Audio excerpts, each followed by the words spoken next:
If weight management is one of your New Year goals, Quicksilver Scientific's GLP-1 amplifier can help. This science-backed formula supports metabolic balance, curbs cravings, and promotes healthy blood sugar levels, making it easier to stay consistent and in control. It helps give your body the boost it needs to keep you on track. Feel confident and energized this year with Quicksilver Scientific's GLP-1 amplifier. Get 10% off and free shipping at tryqs.com/podcast. Again, that's tryqs.com/podcast for 10% off and free shipping. These statements have not been evaluated by the Food and Drug Administration. This product is not intended to diagnose, treat, cure, or prevent any disease.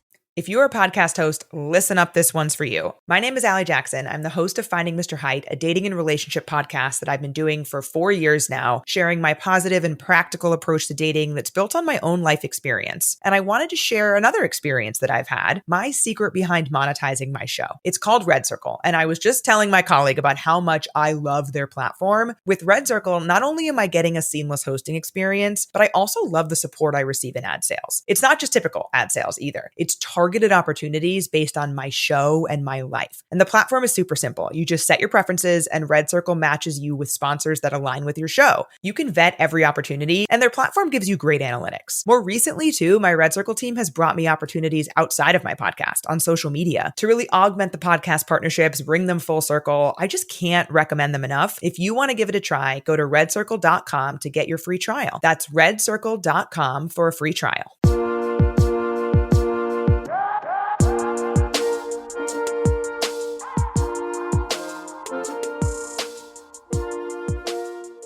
Hi, everybody. Welcome to another episode of Altar Call. I am your host, Tane, here to talk about another episode of Married at First Sight.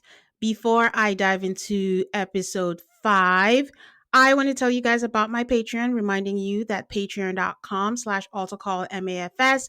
You can listen to ad-free episodes. You can get bonus episodes. You can get episodes early. Last week, I had Michael from season 17 as a guest, and patrons of a certain tier were able to watch it on video. Those are some of the things you can get over on Patreon. I'm currently doing bonus episodes called MAFS Extra. It's kind of like my version of After Party since we don't have it anymore, where I go over updates on past MAFS participants, like letting you know what's going on with, like, for example, today's guest, who I'm going to introduce pretty soon. But last week, I had Brittany's makeup artist and hairstylist on, and they shared their experience on the show. So bonus episodes like that you can catch on there. And next week, I'll have Aid back on. So you can sign up, again, patreon.com/altarcallmafs. And if you just want to be a free member, you can do that also. Free members, you get the challenge recaps every week, and you can participate in the chats. And don't forget, if you have an Apple device, please be sure to do it on desktop because those people will charge you extra. I don't know why, and I don't get any of that. So just letting you know what you can get over on Patreon. So now, on to this week's guest. I told you guys that I was going to have exciting guests this season. This guest is one half of the couple that carried the married part of Married at First Sight on their season, on their backs. She will school you on a basketball court. And be sure to hide your avocados from her because you don't know what she's going to do with it. It is the beautiful Camille from season 18. Hi, Camille. Hi. That was the perfect intro. Thank you. I had to give it for you. Welcome. I'm so excited that you're here. And I know I always say I'm excited, but I've been wanting to talk to you for so long, and I don't talk a lot about my behind the scenes, but when I reached out to you, you were so kind and you were so, excited to do this. So I'm excited to talk to you about this. Yes, thank you so much. I was really excited. I feel like I didn't listen to a ton of podcaster reviews for our season because, there's a delicate balance. Like there's some that I really like and just that kind of keep it classy. And the others are just kind of going for that like shock and awe factor at any means possible. And I feel like, or any means necessary. And I feel like sometimes it even gets into a little that like, just disrespectful, it's not fun to listen to. So I say all that to say your podcast was one that I really, really enjoyed listening to, and I followed it all along our season. So I'm very excited to be here and get to be on the other side of things this time. Yay! Thank you. I appreciate it. And I don't know if I'm apologizing, but I know I came after you for your two piece, your sets. I said that a lot. I own it. So funny. No, I promise you, so many people came for me on that. And if it's one thing, like that was something out of all the stuff that never hurt my feelings, because if Yeah. it's one thing I'm gonna do, it's gonna be comfy and it's Yeah. gonna be showing up in a 2-piece suit, like a set. Like Uh-huh. it's just my thing. And we saw that on the show. So it is Yep. no hard feelings, and that is a drop in the bucket for If that's the worst thing, then that's great. absolutely, I'll take that any day. Yeah. Another reason I'm excited to have you on is during your season, I know I can bet all the money I have in the world that you were holding back a lot on there. And all those facial expressions, this would be what I want today is for you to just let them all out. It's not your season anymore. I love it. I love it. Yes, it's so funny because going into the show, that was one of the biggest things. Like my Mhm. friends had concerns, like, girl, how are you about to go on here when you know you can't hide your face? Yeah. First of all, like you are literally going to be telling on yourself the whole time. And I feel like the camera definitely picked up on that a couple times. Sure did. Sure Yeah. did. So, tried to keep it classy, tried to keep it, Cute. a little neutral. Yeah, cute. And Yeah. so, yeah, that was funny to watch back too, because I could see it in those same moments. Yeah. All right. How are you feeling about the move to Peacock for MAFS so I, far? I honestly, I really do like it. I'm gonna be honest. It's funny, like when I was watching it back as a viewer for my season, I Mm. loved seeing all the little bits, and obviously I, seen my own story and then everyone else that I've gotten to know really well at this point. I really liked all of that fluff. But Mhm. every other season outside of that, I do not. So appreciated just cutting it, getting right to the chase. Just yeah, being able to jump into the stuff that people want to see. And I think it's a smart move in terms of just getting new viewers and having that Yeah. retention, the people coming back. Cause yeah, otherwise, some people might check it out for the first time and not stick with it just based Yeah. on the fact there's too much buildup. So I do like that.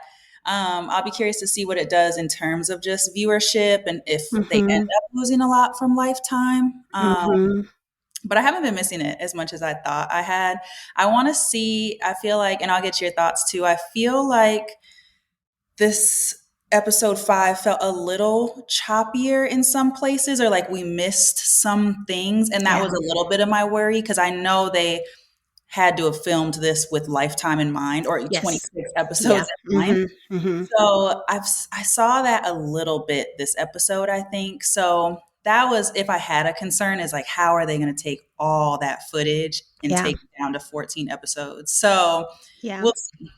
Yeah, I agree with you because and I think the interesting part or what would be interesting to know is if people who have not watched MASH before would notice it. I think we notice it because we've gone through the slug of like 1,001 episodes and then we see when there's a fast forward and like, oh wait, is this missing or is this not? So yeah, I I'm agree. with you on that. Yeah, the real ones know. Yeah, the day ones. Yeah. Speaking of Peacock, guys, for anyone, I've seen some people who are like, yeah, I'm not paying just to watch that show and I don't know how I'm going to watch it. Bravo had episode 1 and 2. So if you had your DVRs or on demand, you can watch episodes 1 and 2 on Bravo. But someone on the Patreon chat, thank you, Stephanie, shared that you can find episodes on YouTube. I don't even know if that's legal, but it's on YouTube. So if you're outside the country, because I know some listeners always say, how do I watch it in Canada? How do I watch it in other places? You can try YouTube and see if it works. Just type in MAFS US season 19 and see what happens. And hopefully you get to watch it. And if not, you're here already. You can hear my recaps here. Okay, Camille, I have to start with an important question. How is Uncle Keon? I have the funniest story I have to share with you too. Okay. I'm not going to use names because I don't want to put anyone on blast. I don't know who Okay. this is, but so I got the little email in my bio for just, any like Mm-hmm. inquiries, whatever, just the normal. And so for the first time ever last week, I got an email from someone. I won't use her name. I don't have a last Mm-hmm. name, but literally an inquiry about Uncle Keon, and is he single, and what's his type. I'm like, oh my gosh. And it just brought me back to when that episode aired. When I tell you Uncle Keon had the internet in a chokehold, I saw Mm-hmm. so many people and posts like, and he's like the least techie person I know. I was Oh. taking a lot of that stuff back to him, and he just got the biggest kick out of it. But he's doing really well, still just smooth, chill as ever. But he got his little 15-minute spotlight, and he was loving it. He was so nervous to be on there too, and then Oh. only had him saying like 5 words. I know he didn't say much, but he had an impact. He had Yes, an impact earned it. Well, I mean, is he single? I mean, there are people out there who might want to know. he is. He's single. He's ready Okay. to mingle. He's looking. So hey, don't Don't let's flood her inbox. yeah, let's do some maybe like DMs or something. But I want to keep that email for business. Yes. For money, guys. If you Yeah. have opportunities for Camille, that's what you should use it for. Okay. But speaking of social media, I noticed that a lot of the current cast, all their Instagrams are open. And I know that wasn't the case for you guys. Can you share, like, when you guys were on, like, what were the rules? Like, you had to have it locked or no?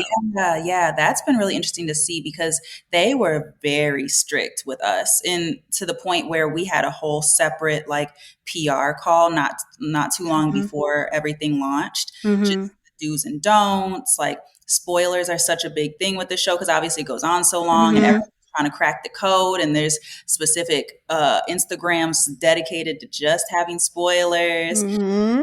So, yeah, they were on our ass about that. Like, keep it private. They really didn't want us like going out together too much and all of that. Like, they really had it on lockdown. And so Yeah. that is very interesting to see the public profiles this time because that was very frowned upon, almost like Yeah. illegal for us. So, Yeah.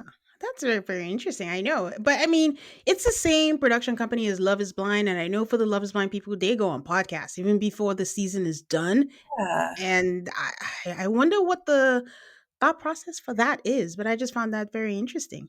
I think so too. And again, I don't know if it's because of the length of our season. Mm, They just needed people to hold on for a yeah. long time and not know, the more people know the outcomes, the less liable they are probably to watch the whole thing through. So I don't know if that's what it was. Yeah. Versus like Love is Blind, it's just a month or so also. So I don't know, but that's very different.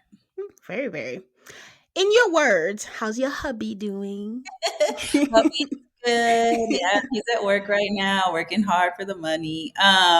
He's doing really well. Yeah, he's uh, doing well at work. Him and his team are thriving, and yeah, we've just been having a good time and Hmm. navigating married life. But he's really easy to live with, and Oh, yeah, it just works really well. We have a well-oiled machine around here, so he's doing well.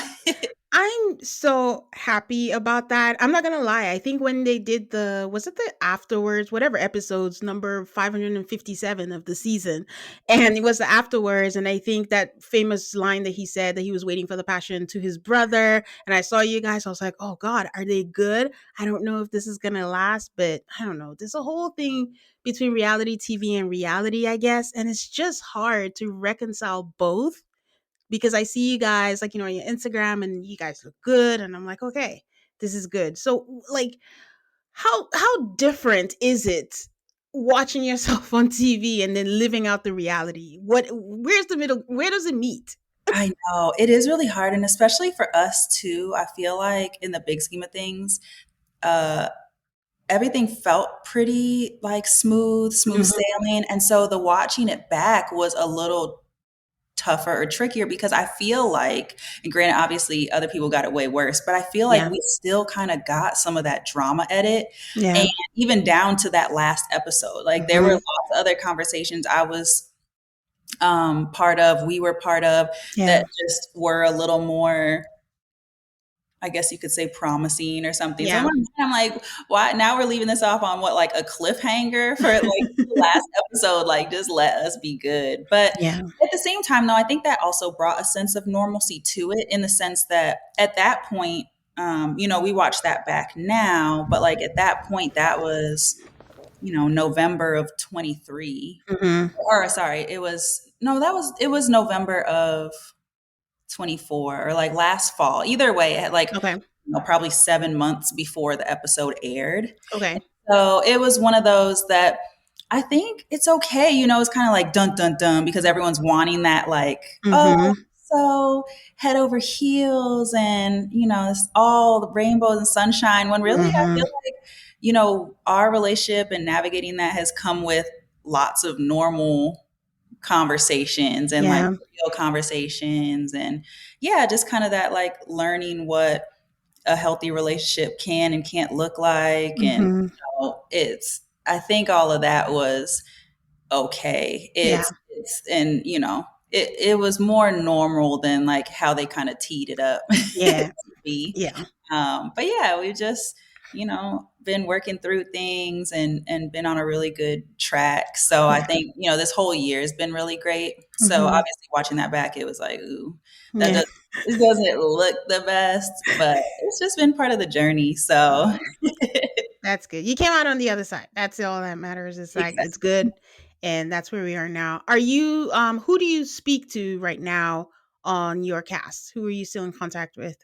We're pretty much still in contact in some capacity with everyone, I would Okay. say. Obviously, it probably will never happen again to get the whole group back together in one sitting. Yes. Hmm. Hmm. But Tom and I are kind of just that in that middle ground, like, yeah, we'll reach out. Like I said, the frequency varies. Some people we talk to a lot more, some people less. Hmm. But in some form or fashion, I would say I've probably talked to everyone in the last month and kind of keep tabs on everyone through social media and all of that. Yeah.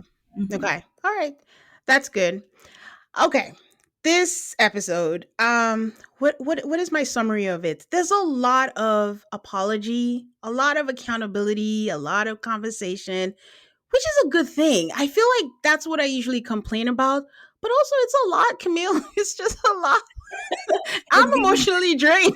yes, it's giving very heavy by the honeymoon already, which Yes. blessing and the curse for I think people being more invested and into each other. Like that's Yes. a nice thing to see. But yeah, so then it does come with like these heavier conversations that we haven't really had in a couple of seasons because Mhm. most people hadn't even made it to the okay, I like you, I want to do this part.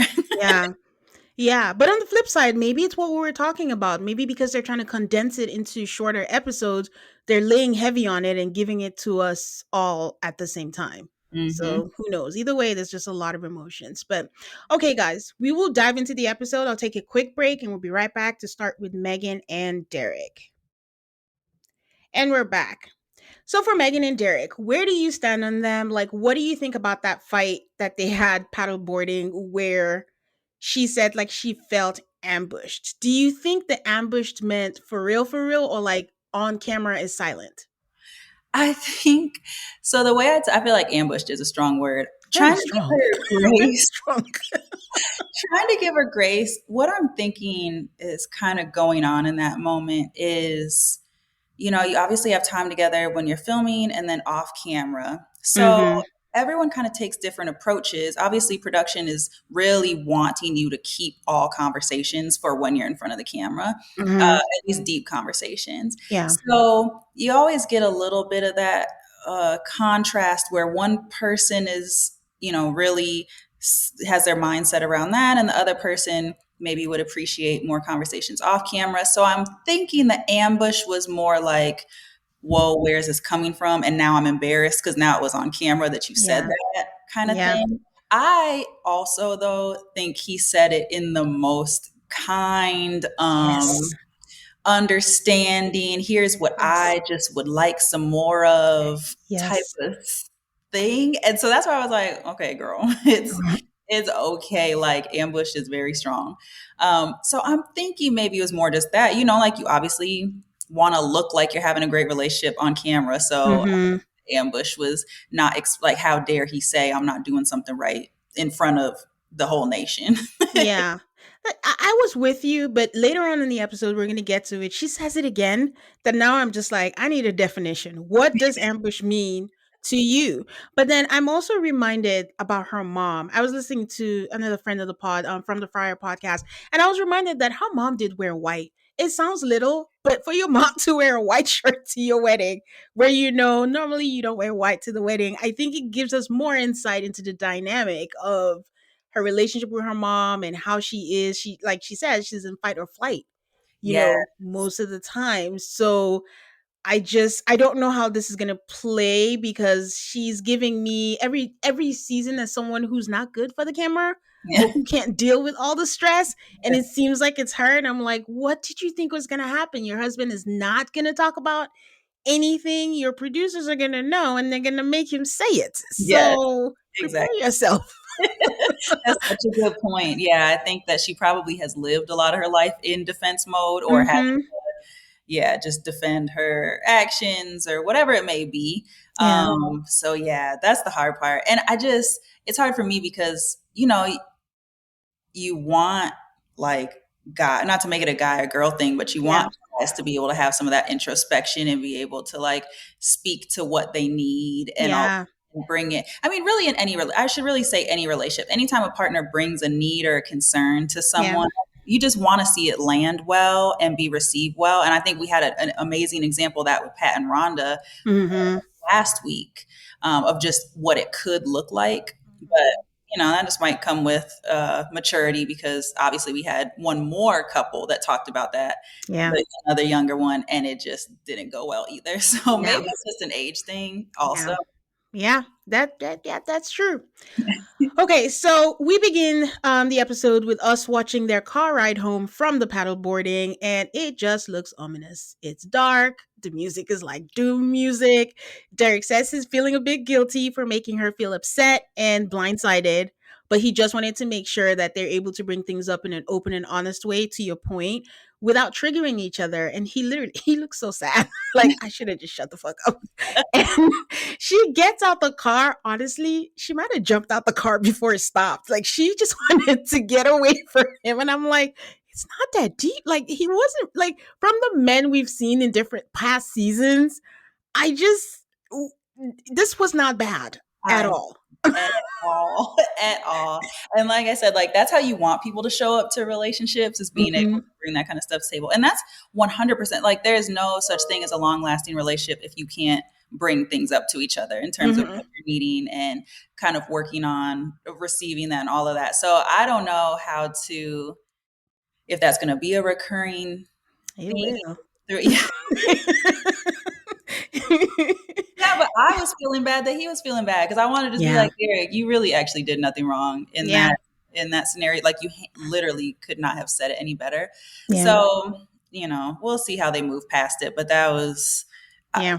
one of those married at first sight things that turned into a big deal when it did not have to Sorry. be at all. Mm-hmm. We have a lot of feelings. Yes. We get a selfie cam of them saying, like, oh, next morning we're about to have some fun and we're optimistic about today. And this is something I didn't notice it at this point, but later on I do notice that we are not seeing when they make up. We're seeing a lot of the fights, and then the next morning everyone's all good and we're like, oh, okay, we need to switch up and catch up with these people because we Yeah. didn't see, what happened. But you know what? That works for me. I want to see them in a good. It's the honeymoon, like Exactly. Yeah. Let's get so. the cash out and just get back on to where we like each other again. True. So she shares that she was really angry, but they talked about it and they both saw where each other were coming from, and that she really likes him and she wants to put in the work to stay married. Which, I mean, that's all you can ask for at this point. She shares that she's an avoider and she doesn't like to talk things through, and she's trying to be more vulnerable. And he says he's the same. I'm like, oh gosh, but he wants it to work. So let's just focus on their intent, I guess, and they're both committed. Yeah, and committed to kind of doing things differently. Just the fact they're both able to name that they're avoidant, a conflict avoidant. I think that's good. Like, putting it out on the table, Mm-hmm. acknowledge that about themselves, and Yeah. sometimes it can put you in a better position to, like, try and do better than you have, or do something different than you normally have. Yeah. With all this conflict here, me and my guest last episode, we're talking about we think that we should have an expert on the honeymoons. Do you think that would have been helpful, or do you think it's better, like, to actually find out what the conflict is, and then when you guys get back, to your home, then they can talk about it? What do you think? Honestly, I like the idea of an expert on honeymoon. Like, Mhm. we do not know what we're doing. Nobody knows what they're doing in the dating world, in the just married a stranger. Like, people do not know. And I feel like the honeymoon historically has just set the tone for so many Mhm. of the marriages and relationships. And a lot of times, like, it's surprising how much damage can be done in what, like Mhm. 5, 6 days that you Yeah. can't come back from. And especially when it's kind of simple things that just blow up more than they need to be. Or again, just because people don't have the tools to Yeah. work through it. And especially if it's slipping back into old habits that you've always done or whatever it may be. I think that early intervention, even if it's maybe like a Zoom call or so, like some kind Yeah. of session, a little bit of intervention might save. Um, Obviously, some relationships were always meant to just crash and burn, but those ones that just seem like, ooh, they could have been something, Yeah. but just couldn't get out of their own ways. Like, I think that that's where that could come in handy. Yeah, I agree because I was thinking about the season 17 when it was Lauren and Orion. Pascal had to he was in his car Yeah. just sitting there like he was like he needed to do something. So, yeah, I think it would be good for them. And something I like that maybe I don't know, I'm not a therapist, I'm an expert. I don't know if it works is I really like the playback idea. I like for people to see themselves because maybe sometimes in the moment feelings are heightened, but then you play back and you're like, oh, I sound silly. Like, oh, Yes. is that what I did? So I think doing something like that and actually having like someone play it back to you and helping you see it from the other side would be really good. And I think I've never thought about that, but you make a good point that the honeymoon is like make or break. Like a lot of damage could be done that you can't come back from. It really is. Really. Yeah. Yeah. I feel like I saw that even like with our group. I feel like by the time we left the honeymoon, we were as a group looking way more different and way more raggedy than when we showed up. Just in terms of couples and the strength of the couples, we were happy and smiling getting there. And then by the time we left, it was already like different vibes for a lot of couples. Yeah. Yeah, I think that that really is like such a pivotal point in the marriage, even though it's just, an eighth of the Yeah. whole part, you know? Yeah. Yeah. Maybe a honeymoon retreat Yeah. type thing for everybody and then another one afterwards. But yeah. Yeah. So they play a card game. And the first question is, oh, what is your perspective on kids? I'm like, how convenient because he's like 2 to 3. For those who don't remember, in the I think not the matchmaking special, they took that out. But when the extras were talking to her, she's like she's iffy about having kids and maybe she could have one. Meanwhile, Derek is like, I want kids. I'm like, okay, experts, here we go again. And wait, while I'm on that subject, was there something that you said you absolutely did not want and they gave it to you, but then you were able to work through it? No, actually, I got lucky with that because I came in like really trying to be as open as I could. So my Okay. true two like deal breaker non-negotiables was a cigarette smoker Okay. and someone like way visibly shorter than me. And they didn't give me either. So I'm like, you know what? Yeah. I came in to be married and make this work. So unless something like unless I get either of those two Hmm. items or like this dude is just a complete asshole, then I think it'll work. Yeah. Yeah. Okay. Well, you got lucky I, because I, I it's not always been the case. So they talk about, what worries her about kids. And she's like the giving birth part of it and the pain. And I mean, they end with TBD. And I'm torn because it's the honeymoon. And yes, maybe let's keep it light in that regard and let it be TBD. But it is kids. It is important. And I feel like they have avoided again. yes, and TBD is okay for some scenarios. Yeah, but yeah, that's Yeah. one of those like you got to kind of take a firm stance. I don't know. I mean, I guess you don't. Mhm. If Mhm. both people are really like, let's wait and see. But if someone is firm, like Derek's like, no, I want kids. And I low key want 3 kids at that. Yeah. Like if someone is very firm like that and the other person is kind of undecided or not necessarily sold, that in itself can even be like, I think you really have to go into a relationship both on the exact same page, at least like Yeah. a firm yes or a firm no, or both very much so like could go either way. Like, but I think you do Yeah. have to be aligned on that. So yeah, I think Mhm.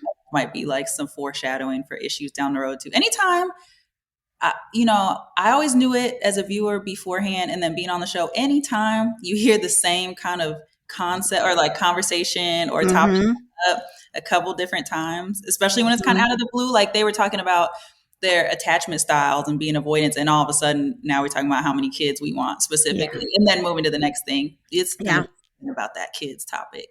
Yep. And that's the thing. And like I said, not when you watch reality TV for a while and you know how they kind of move, because I remember for Brianna and Vincent, that was a thing too. And then after the show, I think she said, no, it wasn't that I didn't want kids. I was just concerned about, I can't remember exactly what she said, but it was like a huge thing, like that she didn't want kids. I mean, but here they are. They have 2 kids. So I don't know what is being exaggerated and what is not. And I have to turn off my brain like, okay, Tane, just watch the show for what they're giving you and don't try to figure out what they're trying to do. Yeah, it'll drive you crazy. But yeah, I'm with you on that. So the couples go on a boat ride. And even though they're having this boat ride and they hung out before, I can't tell if they are keeping the couples apart more or less thanks to your season, or or I don't know the filming when they filmed it. Maybe it didn't even matter, but it feels like they have the events, but they're not like putting everyone together. Later on, we're going to see like 2 couples just meet and they're like, that's enough. And 2 completely different couples. Like I'm like, why these 2? But okay. Definitely some random pairings on this one. Yeah. So they go on a boat ride because what is MAFS if the couples don't go on a boat ride? You got to go on a boat ride on the honeymoon. So Jalen shares that Josh shared that he's falling in love with her, and Will shares that they have bumps, but Brittany is gorgeous, and Britt says that she feels closer and they had a breakthrough. The rest all say the same, that they have bumps, but they're going really well. And then there's this whole storyline that's going on of Josh convincing Jalen to do things outside of her comfort zone.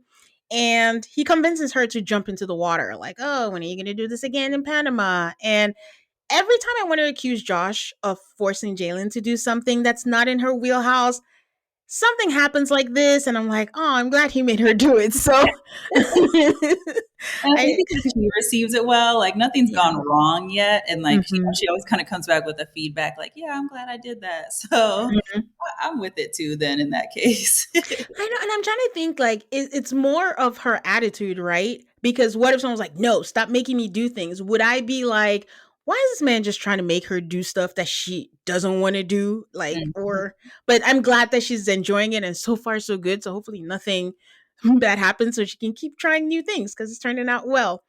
There was a funny moment where Jalen says, "Oh, it's so nice being here with my mom, my new stepdad, my new husband." And I'm like, that's so the whole family out there, yeah, Papa, yeah.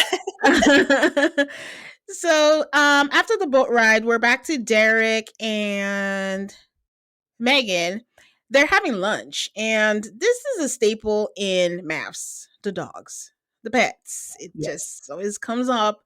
And he brings up his concern about the dog sleeping with them. And, I don't have a pet. Same. So in my head, it's a no-brainer that the dog is not going to sleep in the bed with them. But it looks like there's no argument. There's no conversation. The dog is going to sleep with them in the bed. And yeah.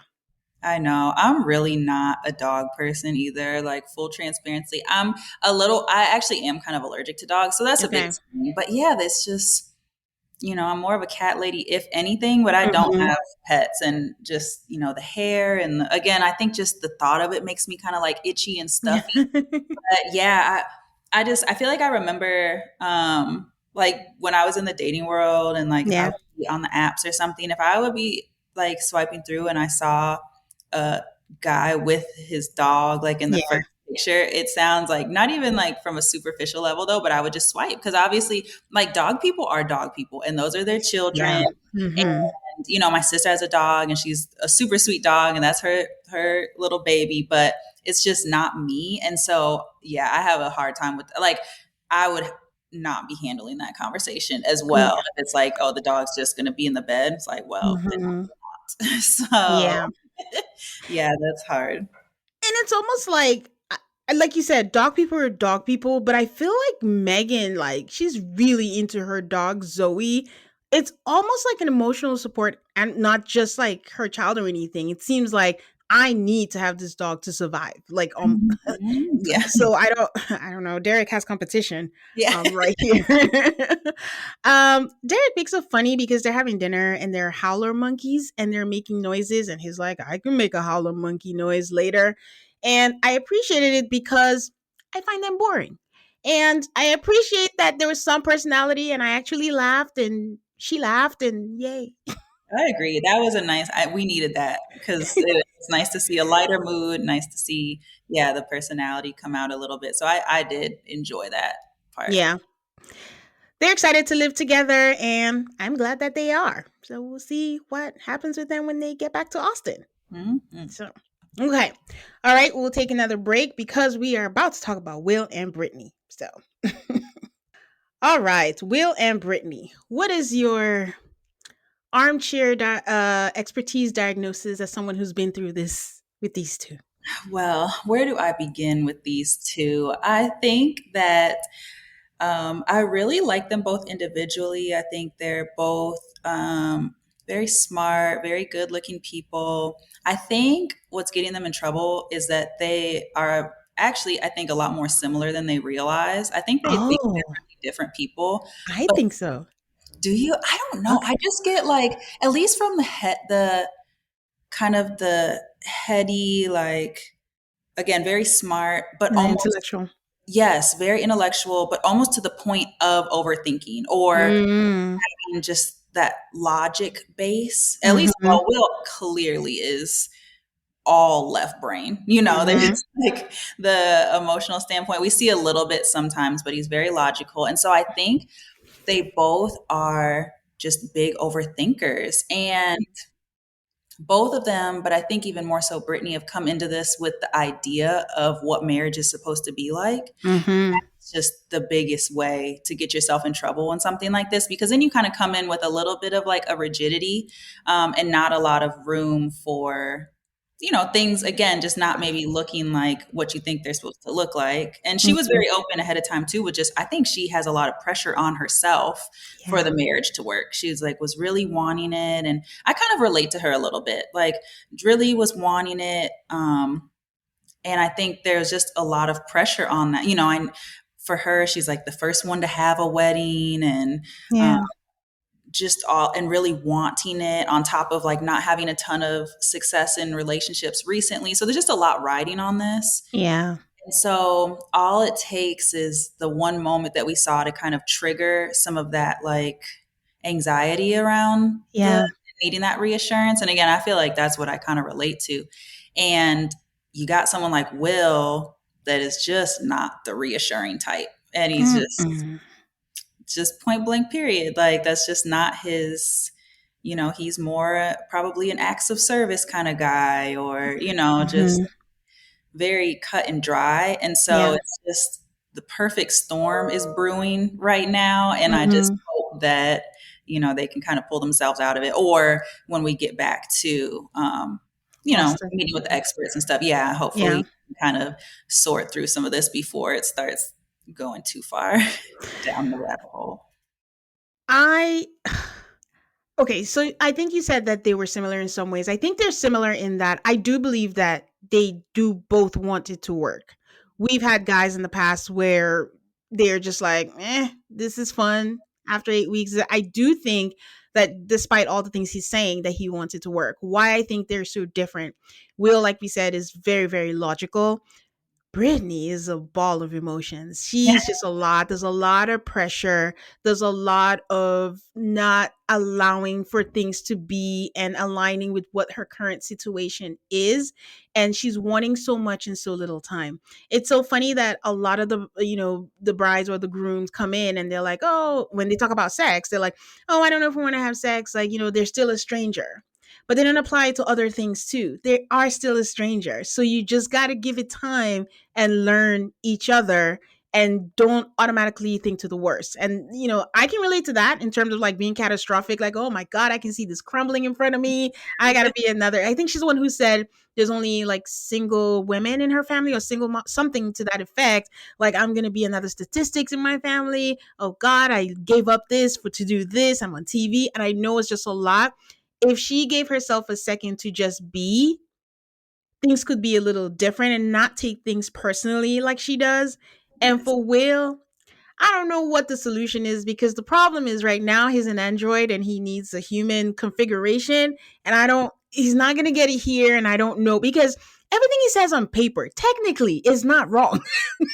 Just yes. I saw like, someone say one place, like I heard it somewhere and I thought it was so spot on that like the problem with Will, if he's not careful, is like he's gonna win a lot of arguments because he's right. He's saying the right thing. But that right now seems like that's what the utmost important to him is, like, but at what cost? Then your girl's mad at you and leaving the hotel room. Like you were right.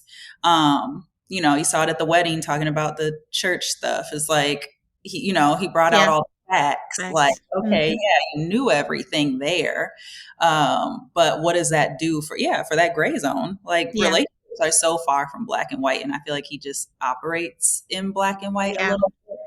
I'm really curious about him and why his relationships haven't worked out in the past, because he made some comment about, oh, like my exes and I, like we never fought. So I'm trying to how to get like this relationship with Brittany to that. And it's like, well, then why did they end? Or, there was then still some other disconnect, like the fighting, isn't necessarily the issue, or I don't know. So they both kind of intrigued me a little bit. And we saw, like, I did like, they also had the scene when they come back and he kind of apologizes a little bit, smooth things over before they go to bed that night. So that told me a little promise that like, it's not all robot in there. So. Yeah, that's true. Well, we'll see. But Britt is done with her chicken fingers. And Will is still in the hammock. And they come back, and Brittany says that she didn't expect for her honeymoon to be this way. They can't communicate. They don't understand each other. It's not fun and romantic, and it's not the honeymoon anyone would hope for. So then they're back in the room, and Will is like, where'd you go? And he asks, like, is that something that happens often? And again, it's his delivery. And the thing is, it's not his intent. Well, I'm not am I hoping? I don't think he means to be a jackass. It's just how he operates. And how has no one called him out? To your point, what did his exes do? You're supposed to prepare them for the next one, right? I know. And I think it is that, like, the intent. Like, he's not giving bad guy asshole. It's just that, is that delivery, like that super straightforward. Yeah. Just blunt, no emotion. Like, to where it sounds like he's throwing shade, but I really don't think he is. So I think, like you said, maybe just someone needs to bring that to his attention, and that's the hard part with the, when we get triggered and start spiraling, then we're like, discussing issues that are bigger. It don't even have to be a thing when it really started with like, well, why'd you talk to me like that? Or why, I needed this in this moment. So they're in a pickle. Yeah, they are. So they're back in the room and they're still talking about it. And she was like, okay, I'm sorry. Maybe I should have told you that I was leaving. I said I was going to the shower, but I'm sorry. And she does apologize for comparing him to Megan. I don't think she had to apologize for that, because she came in really happy and just being like, oh, I think I understand you better. Like, it seems like you're similar to me. It wasn't an insult. It was just like, I think I have a breakthrough. And this man is like, no, I'm not Megan. What are you talking about? Like, don't do that. And a lot of people, like, you can't tell them about themselves. So the moment it was not a question and a statement, like, oh, I know who you are. You're like, XYZ, it's instant defense. And now that's what starts the whole argument. And he's very literal. So I do hope an expert is listening to you and they do ask him, one, why did your past relationships end? What is the feedback? If I spoke to one of your exes, what would they say about you? And then also ask Will, what are your weaknesses? What do Yes. you think your weaknesses are? I'm Yes. curious to see how he answers that. He would probably say, my delivery. Yeah. um she says like she will do better. Oh, and then of course when she apologizes, he's like, I wasn't offended by that. I'm like, shut your mouth. Like, just let her apologize and say, you know what, thank you, I appreciate it, and move on. He's like, that wasn't offensive. Like, it was more about me asking the questions. And she's like, okay, fine, I will do better, asking more questions. I don't want to get upset. And he's like, we don't need to have this. Will's like, we don't need to have this conversation anymore. And she's like, yes, but we haven't resolved anything. And he's just like, yeah. But he does go over to her and gives her a hug. So, some glimpses. Yeah, of I like and that. stuff. And I kind of feel like just in that moment when he came over and gave her a hug, I really felt like I saw this little moment of like softness, or just like her shoulders dropping, Mm-hmm. some of that tension just like left. Like I wrote down like that's what she was needing. Like that. Yes. I feel like she really needed that in that moment. So that I really liked that. And again, coming from someone who I would classify myself in the past as like an anxious attachment style, that's really all you need in that moment. So the whole argument on the balcony could have just been squashed with more, like love and care, like that one we saw. Yeah, it's just, when Michael was here, I think Michael called me out and was like, you have a rule, people who haven't been in relationships shouldn't be on here. Does it apply to Brittany? And I said, not necessarily. She has been in a relationship. She just didn't make it past the 3-month mark. Maybe that's another angle. Why? Maybe if they interview Will's exes, let's interview her exes. What was the thing, or what is the thing that you thought didn't make her to month 4? And I do think that in her case, she came on the show, and I don't necessarily think she was ready. I don't know if that's too soon to say that, but there's a lot, and it's visible to see that she's just always on defense. It's like Megan, but in a different way. Megan is going to lash out. She's just like, you say one wrong thing, she's like, oh my God, you don't like me. You don't want me. I'm the worst. I'm not going to make it. You're going to divorce me. And that there's not anything Will can do for that. She has to resolve that on her own. And also, it's just a lot of expectation, and they've only known each other 5 days. That reassurance. Yes, And 100%. That's that perfect storm of putting a lot of pressure on just the being married itself. Yeah. And also not really having that example to go off of. She wants the opposite of what her parents have. So even more so, she doesn't have this real life example of what she does want. Yeah. So it's all operating off of this, what she thinks she wants, or what she thinks a marriage is supposed to be. And Will ain't that for her in 5 days. I could tell you that. Like, it's just not it. And so, so it's a lot of the spiraling from like past insecurities and triggers, on top of just having like hard to meet expectations up front. When he gives her a hug and a kiss, and he says like they're not always going to come to a resolution, but if they can agree to have grace, and they need some time, but also that they will keep trying again. She's like, okay, if they can agree, they can move forward from this. And I would consider this sweet if we just didn't see this at dinner, and then 5 seconds later there was another fight. So I'm not going to break my own heart by having my hopes up again. So this is going to happen.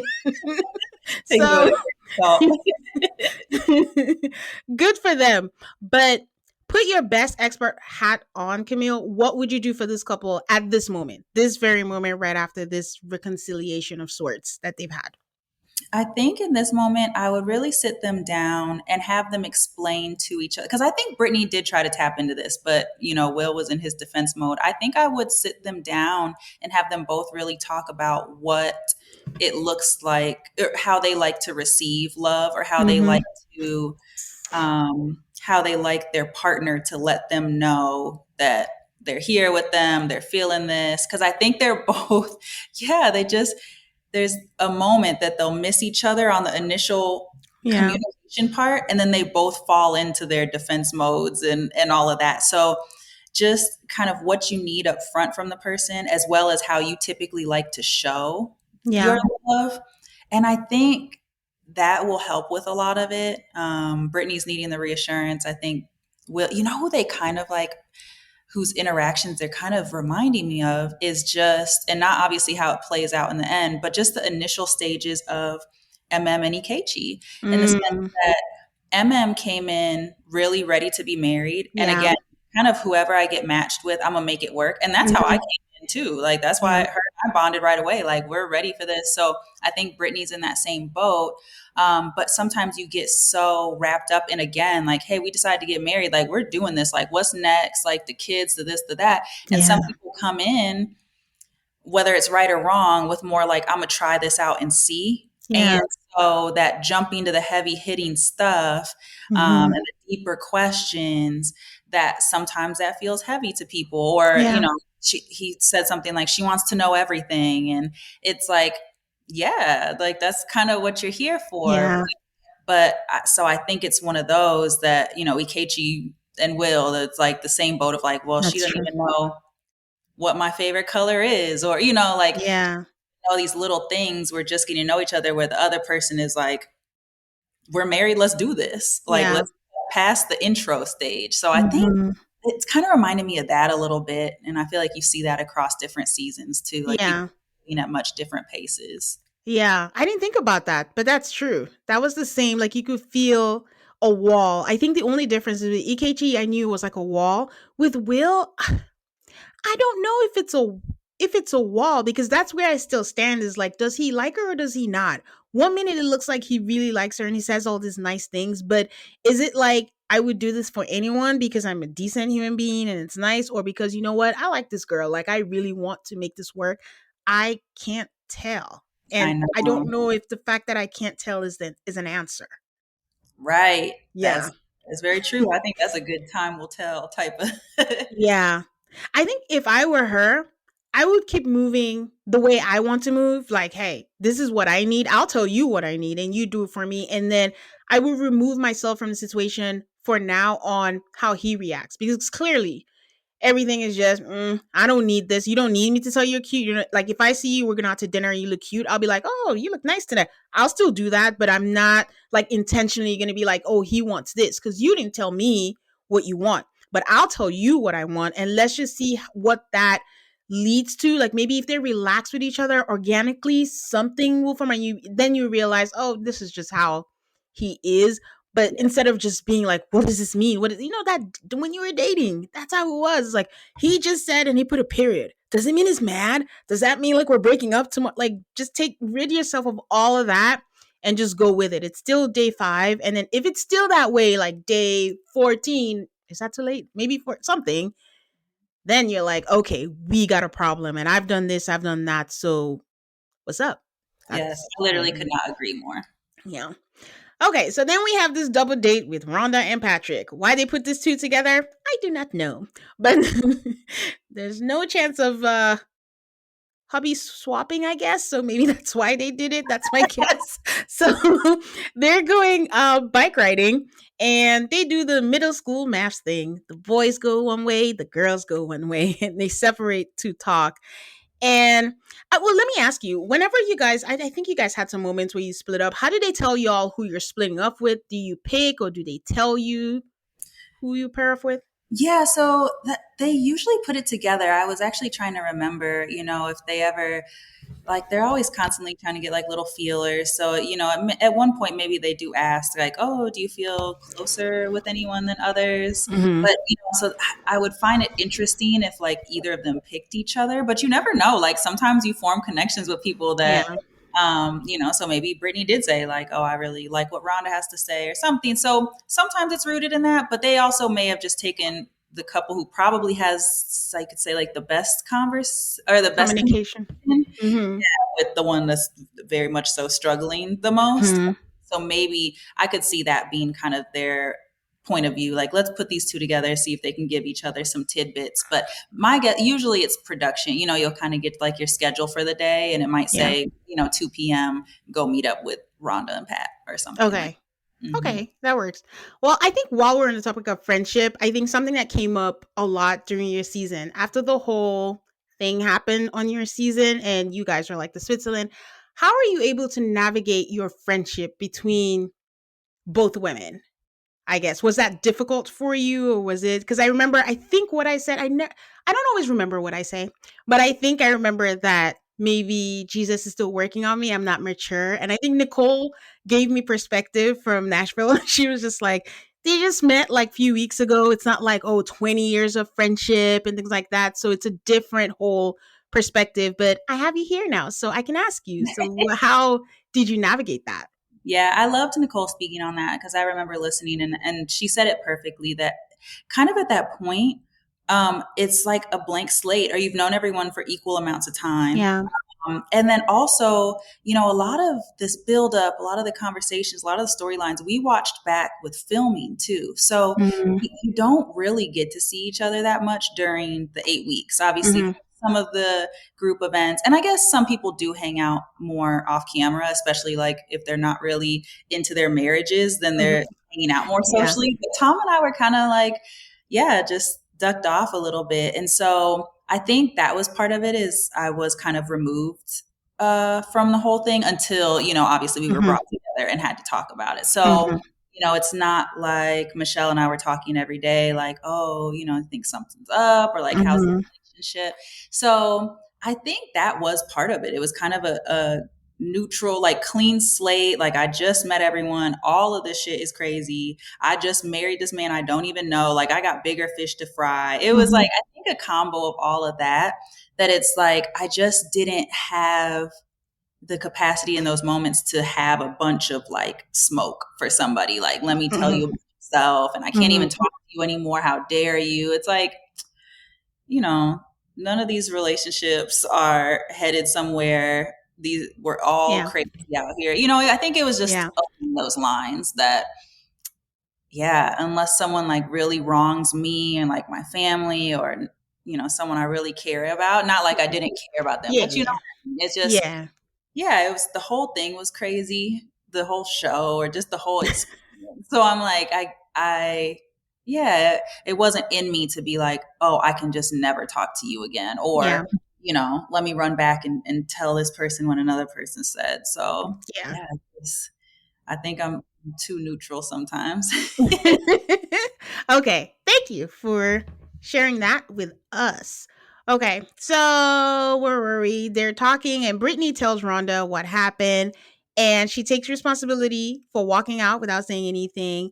And Pat is also talking to Will and asks him, well, have you had any communication issues in your last relationships? And this is the very right question to ask. And he's like, no. And Pat says, well, that's unusual because is that the truth? I need Will's friends. They'll tell us the truth. Like, Yes. what really happened? What was the issue over there? So Rhonda brings up something that happened the night before with her and Pat. Like, they talked about the last time they were in a relationship. Hers was 2020 and his was 6 months ago. And it was a 3.5 year relationship. Let me take a break. Where do you stand on this, Camille? Because again, I've always said you need a good breather after a breakup for reflection and all of that stuff. But what do you think? Is 6 months enough time? Does your age matter? What do you think? Yeah, I think age could play a part in this. At this point, it's like, look, we're not playing any games. It's not, we know what we want, something's not working out. So I personally think 6 months is probably enough time. I think that, yeah, I mean, he's been in like a really long marriage and then, Mm-hmm. was a 3-year relationship. So it's, I'd be curious to hear why that one didn't work out. I just want to be in everybody's business. Like, why Yeah. is that breaking up? Like, I think we missed a little bit of that, or like Yeah. that's kind of the stuff that we miss with the filler episodes is you do get to find out a little bit more about people Yeah. and dating history. So I think we're missing that a little bit, but honestly, I think 6 months is fine. Okay. The interesting part, though, I guess, just with my own knowledge of timelines and things, like by the time the actual weddings happen, I feel like it was like 5 or 6 months from when I applied. Hide. So it was one of those like, was the Mm. application immediately after the breakup? Because in that case, like I don't know, maybe it Yeah. does feel a little more reboundish. But I also Yeah. just, I don't love the, well, I did this, so that's how you should. We definitely saw that with like Yeah. Orion and Lauren. We're like, I didn't have sex for this long, so I feel like Yeah. it's crazy that you did within the last 2 months or something. Like, I feel like it's a little bit of that. Like, I haven't been in a relationship for 20 years or whatever she said. So Yeah. now it's like, I can't even fathom that he was just in something for 6 months ago and then like questioning his, I don't know. Pat just seems like he really has his head on straight. So it's like, he doesn't strike me as this like playboy lover boy that's hopping from one person to the next. Yeah. I think if you sign up to do something crazy like this, like it's not just a regular rebound. Like some thought goes into it. You have to decide that you're ready for something like this. Yeah. That's a good point that you bring up. Define 6 months. Was it after the application, before the application? When did you cut things off? When was the last time you saw kind of situation? Knowing what we know like further down, I do think that Rhonda's fears are coming slowly creeping up on her. And that's why she's kind of making it a big deal. They're going back to the real world and she's like, oh my God, what have I done? I went and got married to a stranger. Was I ready? Did I want to do it? And she's pushing it on him. Um, I don't know if I'm in the minority, but I'm still wary of Pat. I'm still about his kids not showing up for the wedding, which people have said is not a big deal. It's a big deal to me, and him living with his mama. Right? Like, I The don't only know. thing about his mom for me is that it's very much so giving caretaker role versus like I'm just staying with my mom kind of thing. Like I don't Hmm. have my own stuff. And like my mom really, she like relocated up to Chicago to help take care of my grandma and stuff. So I feel like it's one of those things like just the later in life type of thing. Yeah, Um, but yeah, I mean, it does make you less able, I would say, to just pick up and start fresh with someone somewhere new. So I see it more like that. Like he's anchored a little bit there. Like, what will it look like to really, for them to get their own place together or something like that? He's like, yeah, just anchored or tethered a little more versus you know, a boy living with his, like in his, yeah. mom's house or whatever. Um, it's not the fact that he's taking care of his mom because I get that. It's the fact that it's not that his mom is living with him. He's living in his mom's house. Yeah. And you decided to get married at first sight. What was the plan? I mean, I think I had a guest co-host who had that concern, and I was like, well, that is an important question for like Rhonda saying, oh, I haven't shared space. What you should be asking is, what is the plan for your mom? Like, Yeah. Yeah. What's if like? yeah. Hmm. So that's my only thing with him. But so far so good. He hasn't given any reason to be concerned, but I'm just like, okay, prove me wrong. So she said that he felt judged when she responded and when she reacted. And she said she wasn't judging. She was just more curious, wondering, like, is he really ready for this? Or is he trying to fill that gap because he's a relationship guy and he doesn't like to be alone, which in a sense, that's valid. They always say this. It's a running joke that a lot of men, like older, if their wives die, they quickly remarry because they don't know how to be alone.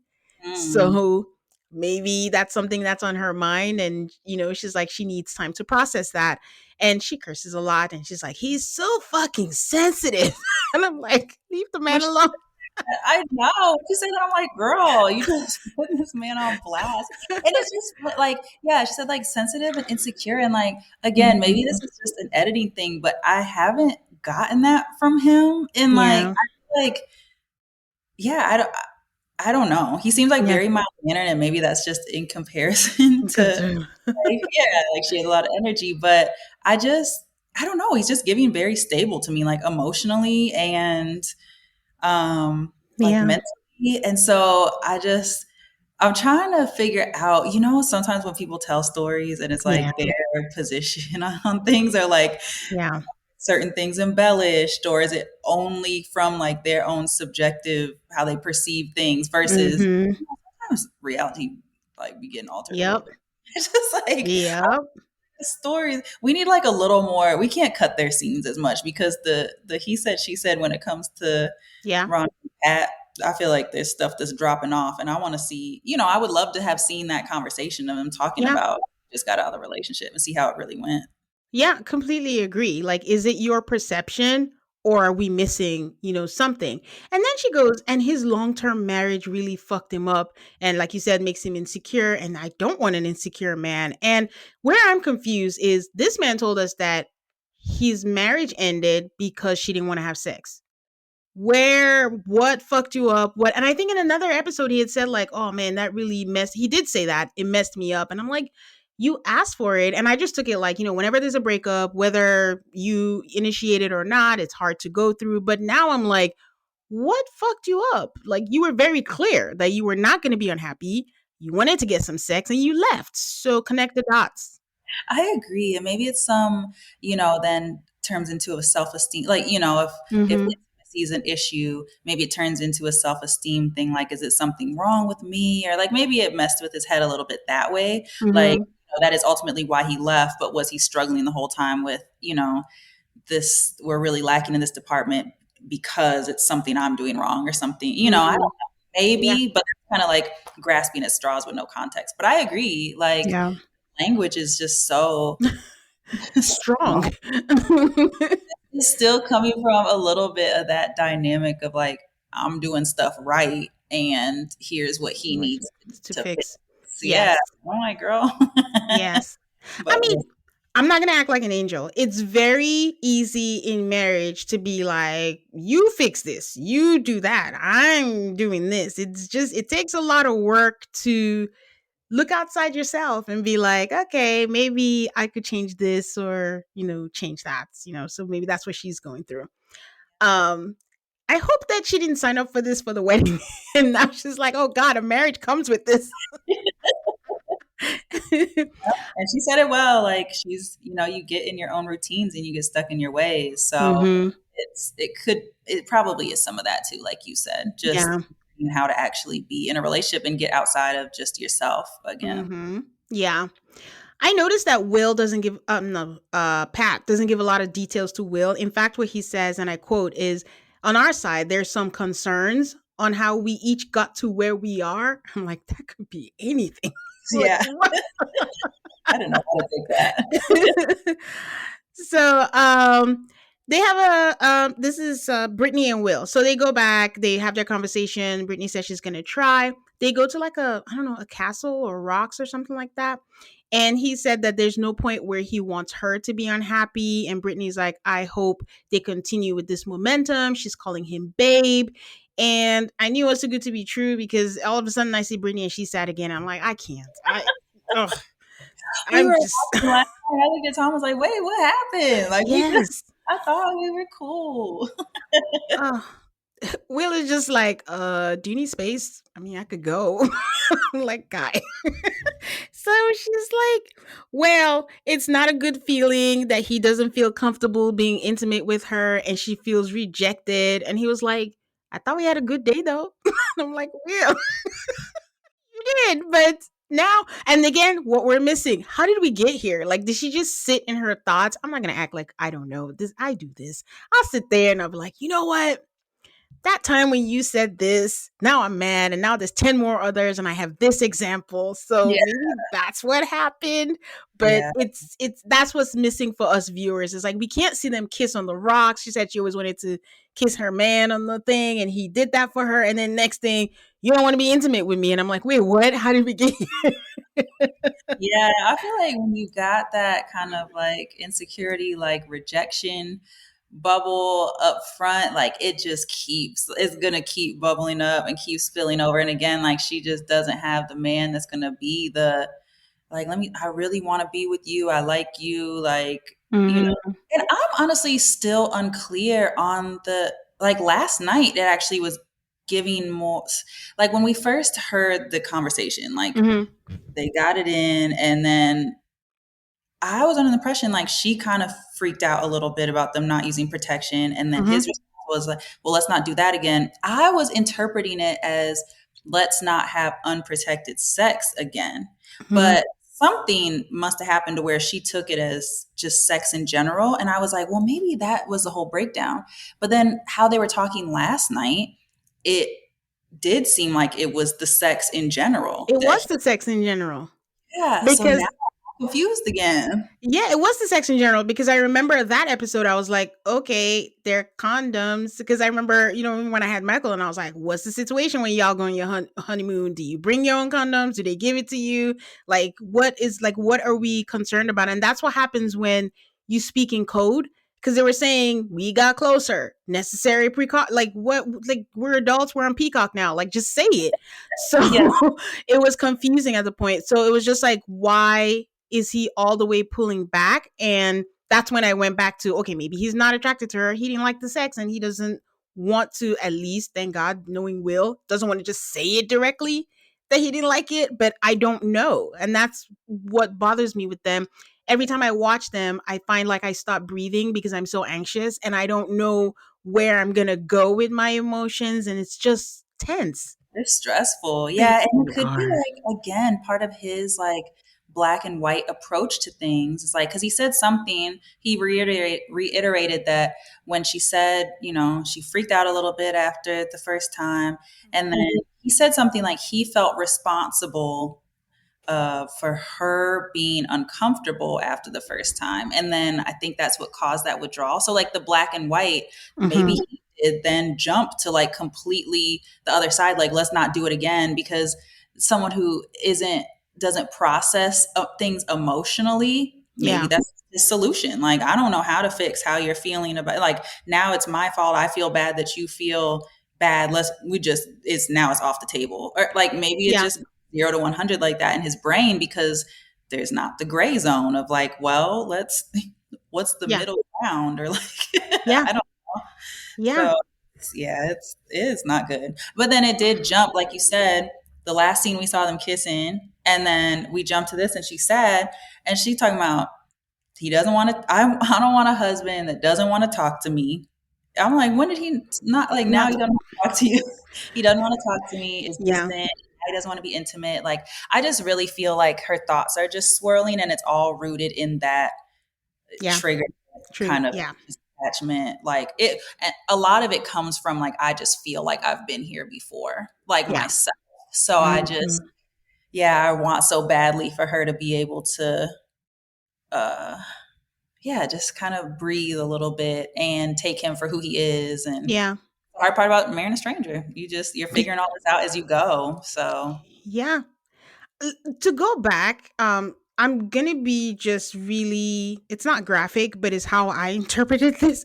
When he said he felt responsible, he also said, I was really uncomfortable after that and I just don't want that to happen again. I just took it as he didn't pull out, so he felt responsible, but they didn't want to be so graphic, because why would he feel responsible? That's true. Ooh, that is It's true. I not didn't even think that. about it like that. Unless it was like he was really the initiator of it, or maybe they had some conversation like, let's, maybe he was the one like, let's just do it. I don't have a condom, or something. I don't know, but that's true. I didn't even think I about can't it. even see Will say that. I know.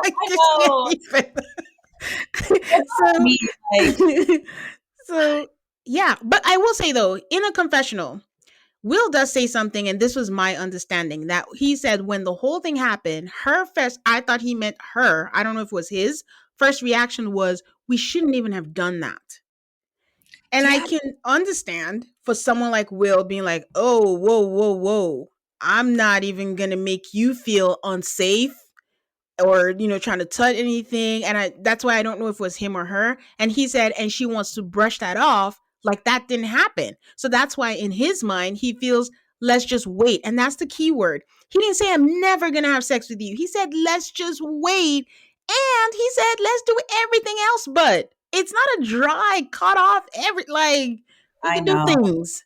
And that's where I feel like it really is that like anxiousness that's rearing its ugly head. Cause I didn't get that from him at all, or none of the language that either of them was using, I felt like led to what he meant was, let's never do it again. I think it was just something that's brought over from past relationships that's really bothering her and putting her more on edge. Or it puts you in the space like to be on the lookout for things to not work out, or for reasons why this isn't going to work out. Like, let me just gear myself up for what the exit's going to be. And you hear mentioning that too. Like, my last ex, we did this and then he ended it, or like this happened and then the relationship was over. So that's I think the biggest way to shoot yourself in the foot in Married at First Sight is thinking anything in a past relationship, is repeating itself. yes, exactly. Yeah. So I guess the question for if we could get Will is like, why jump all the way to not doing anything? And that's why I'm leaning towards like more the her feeling safe than being afraid to do that. Because again, there's birth control. You could do that. But I think him saying like, let's just wait, like I don't want her to feel, unsafe or be in her head while we're having sex. And I think he's thinking, we'll get into it when we get, actually, let me just get there. She says like, it's hard to move forward if she feels not wanted or rejected by him. And then he makes the comment, it seems like being intimate is the biggest facet of being wanted for you.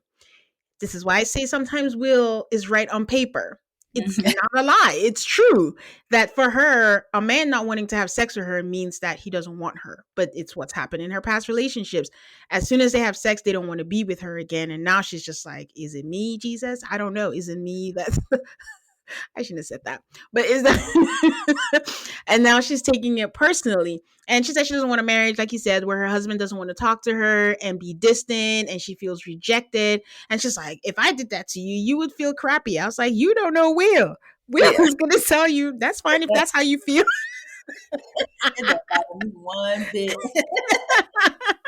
So so that's the thing. And then that's why I say, like, I don't know if she was ready for this. It feels like Brittany is raw right now. Like, she's just, every little thing is getting to her and she's interpreting it like it's not coming in the package that you wanted, but so is getting married at first sight.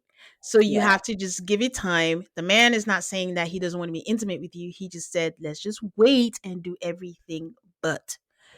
So their communication is still bad though, because if that's what he meant, he needs to let her know. Like, I just don't want you to feel unsafe again. I want you to be fully comfortable. We know each other better. So when we have sex, whatever happens, because if this fear is pregnancy, we are strong enough to handle it and we'll be fine. I don't know, something, but they should have done that. So he apologizes again. He says if he said or did things to make her uncomfortable, then sure he will understand. But then she says she needs a moment and she feels like her head is gonna explode. She's had it and then she's like, this is so stupid. So I wanna devil advocate. I know devil advocating is annoying, but just a different point of view. And I love Brittany. And I think two things can be true.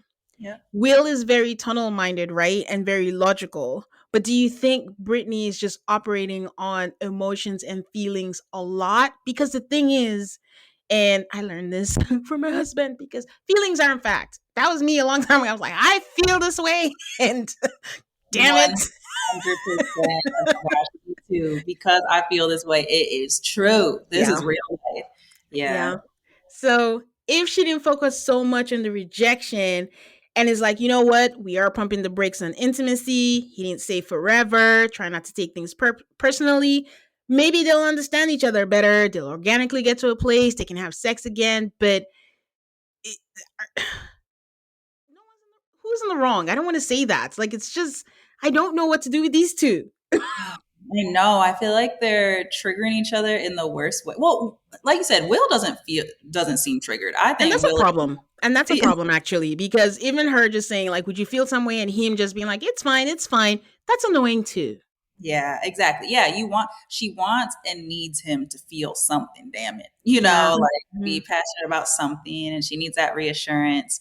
Yeah, it's really hard to say like who's kind of in the right or the wrong. And like, because especially with them, it's hard to tell what even sparked the initial issue and how did we get here? Because now it literally is 0 to 100. And like you said, because he wanted to backpedal on the sex a little bit. Now it's catapulted to like, he just doesn't like me. It's just like, so yeah, that's really hard in terms of who needs to do what, but they need to send in Dr. Pia for this, in particular because of like the intimacy part and being able to speak about that, but they need some intervention quickly.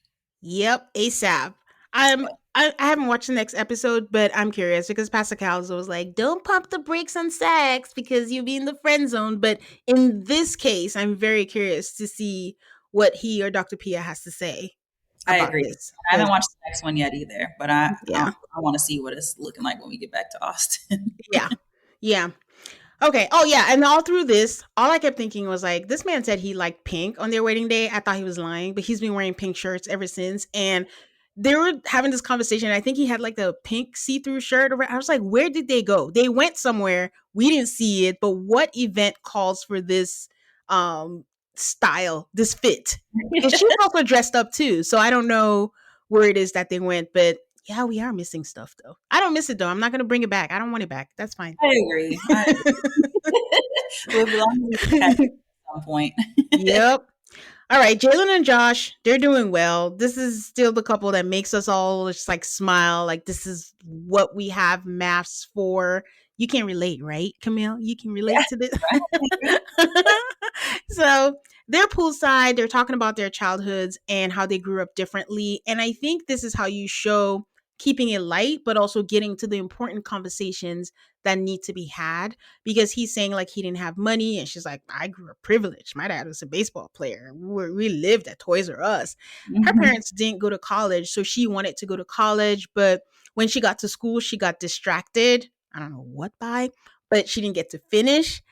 But then she said she got into the work industry. I know she meant she just started working, but I was like, what is the work industry? And she started making money and was like, cool, like, I'm already making money. There's no need, to go back. And she was very honest and said this was a reason why I was hesitant to do the show, because I was like, what if they match me with someone who's judgmental? But he says, like, listen, I didn't go to school either. Like, it wasn't for me. But he would say that they should recommend going to school to their child. And then you can decide, what helps with your passion. And I wonder if this is something the experts asked about, because this is pretty important, because she's not wrong. I do think there'll be some people who'd be like, I'm not going to be with someone who did not go to college. And that would be not fair. Like that could do something to somebody. Like it's already an insecurity, and then you give them somebody, and that's just how do you, deal with that. So Definitely. yeah. So good for her that she was matched with someone who understands. They both want their kids to see them show affection, because Josh is not lacking in that department. That man will handhold, kiss you, touch you. He's upset. And these two are already talking about leases and moving in. And Camille, you okay? You all right? Talking about Mhm. moving in, making plans to Oh, move in. oh my God. PTSD. Come on. Flashbacks. So they decide they want to take a shower, and then they give us a Nate and Stasha moment, and they go to the shower, and this is where I need your expertise. How does something like this like you're not telling the producer, hey, we're gonna get in, or are they like, do you want to take a shower? Because you had some intimate scenes too. So how does that come Mhm. about?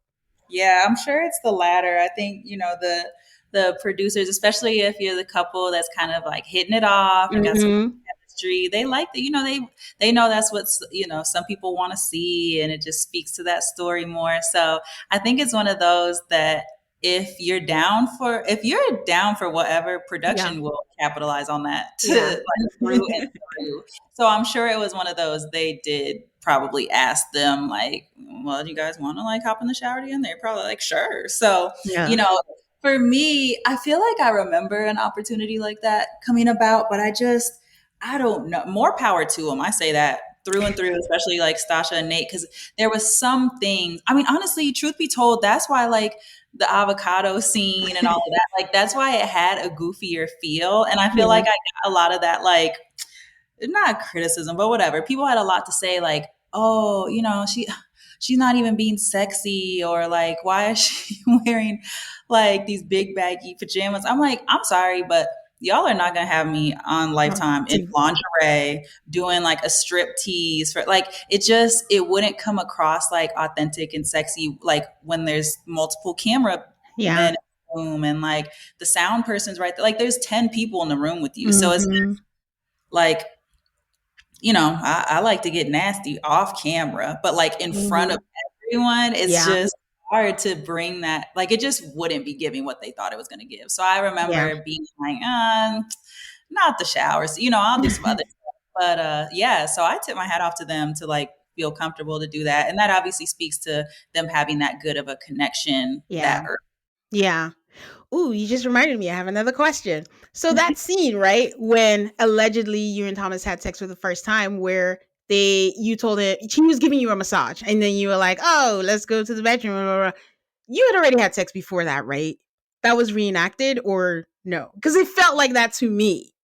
Yeah, I think that was after. Yeah.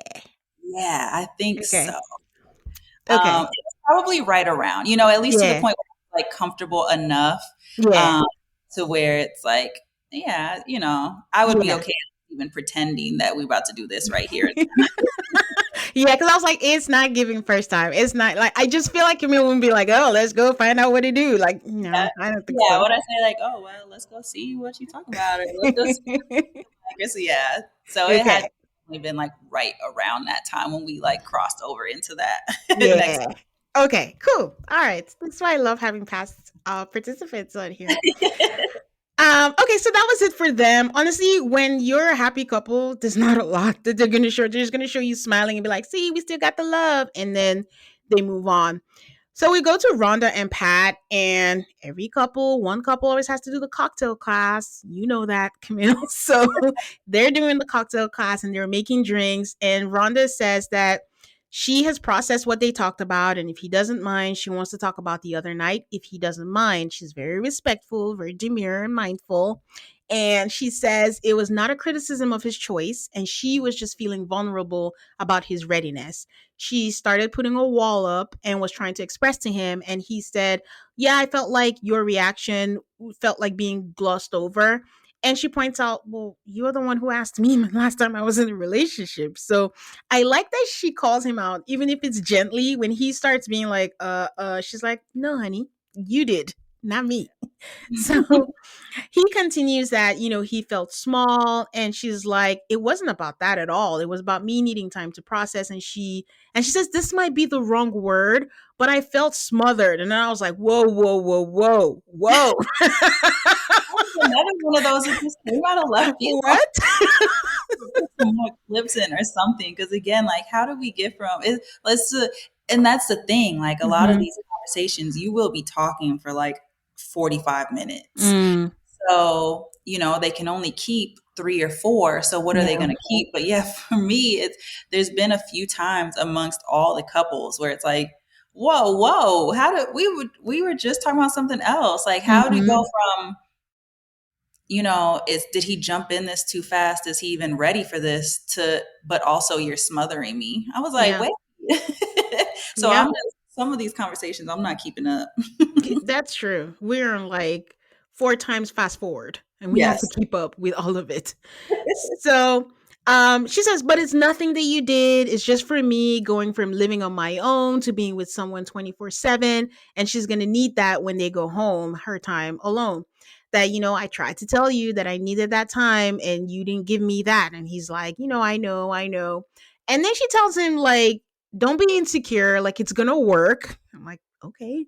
But I mean, he's fine. That's the beauty of Rhonda and Pat. They kiss, and that was another conversation gone right for them. So kudos to them. I love that. And I think that it's really just important for people to see, because again, I feel like we haven't seen that a lot the last few seasons, like just actual productive conversations that can just be addressed and we move on to the next thing, instead of like, just that one issue early on that gets brought up the whole rest of the season because it's never resolved. Like, I've really been liking seeing them close things out and just have that respect for each other. And honestly, this, like, I don't know if unpopular opinion, whatever, the reason I've loved having the older couples on here is I think they've been changing the dynamic of having that positivity, having that maturity, having we worked through this, here's how we did it, versus sometimes when it's, all these young couples, all you have is the conversations on what's going wrong. And it just, the people who are like slipping and sliding, it just sends them in the other direction, because then you're just all focused on the negativity or what's not going right. where like having Rhonda and Pat, I think has leveled out so much, or made more people comfortable with talking about issues and resolving them, or trying to.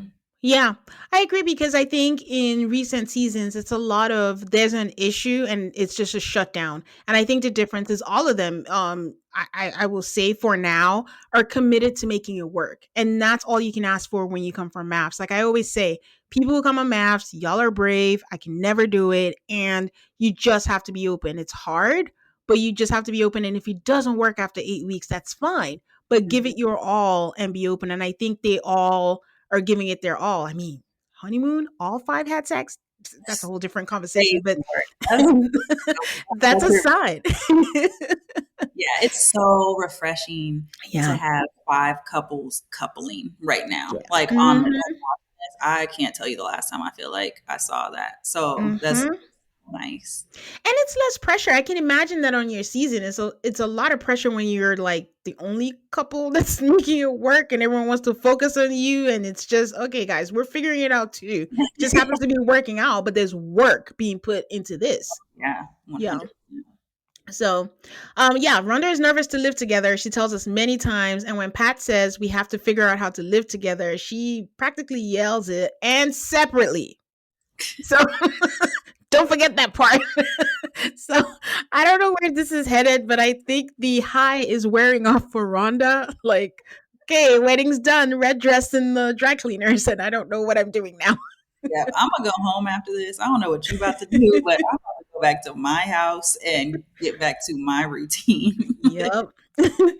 All right, our final couple, Belinda and Chad. I think they get the least screen time. And honestly, Belinda's just sweet. I don't know that I know a lot of her personality. She does have a personality, actually, but it's not like a lot. And Chad is just happy that he has her and he's doing everything that he can for her. They're talking about being romantic, and they both have different versions of what they call romantic. He's like, okay, so doing things like with flowers, candles. And she's like, oh, okay. What I'm thinking about is like cuddling, affection. And I think it's because she didn't get it with her ex-husband. And she's been with that man since she was 19. Honestly, it might be younger if they were dating. I think that's when she had her first child, actually. So if she didn't get that, and that's what she's looking for now that she's older. He says that she's easygoing. He just wants to make her happy.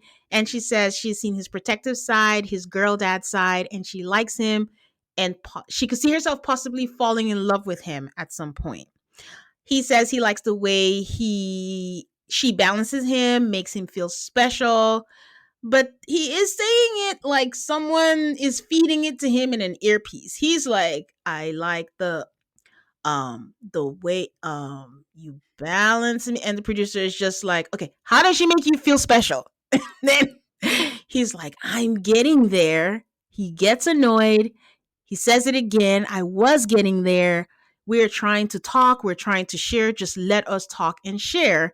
And the producer's like, I apologize. But he says he's tired. And then they leave. And we'll talk about that after. But I have a question. Why do you think they kept that in there? They didn't have to keep that scene. Because for me, I feel like that's a sign something's coming down the pipeline.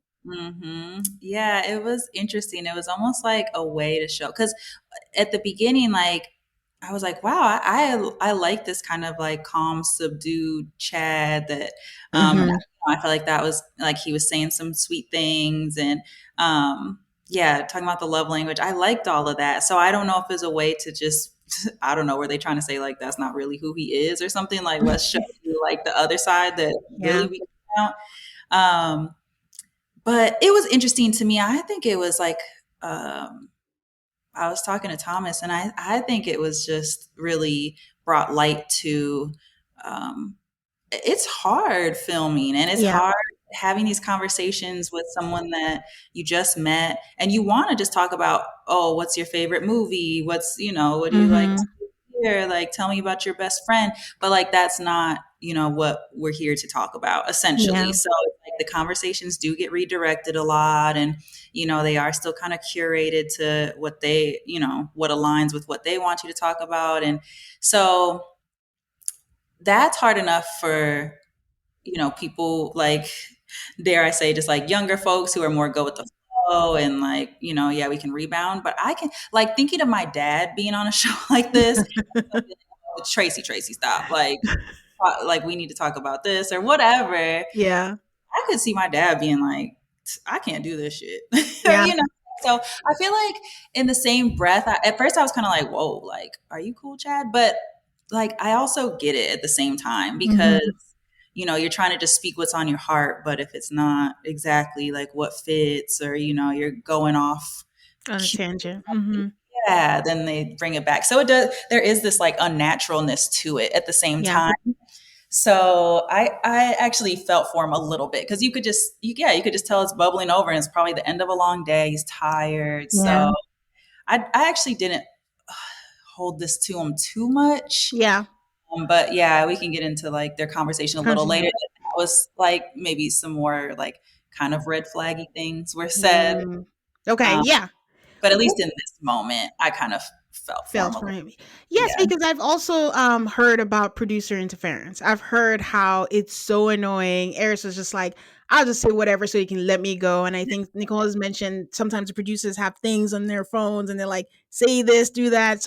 And they're older. They have less fucks to give. They're just like, just stop Exactly. bothering me. I'll say what I want to say. And they forget that it's also a TV show and they're just doing their job. So Yes. I Yes. can see that also. I think So that's they a leave, and Belinda is just making faces. And we're just like, what does that face mean? Do you understand where he's coming from? Are you embarrassed? What's going on? But then fast forward times four. We see them in bed in their pajamas. We're like, okay, we're cut up. And they're holding hands. He puts his hand out, they hold hands, and then Chad is like, what do you want to talk about? And she's like, I don't know. But then she has a heavy sigh.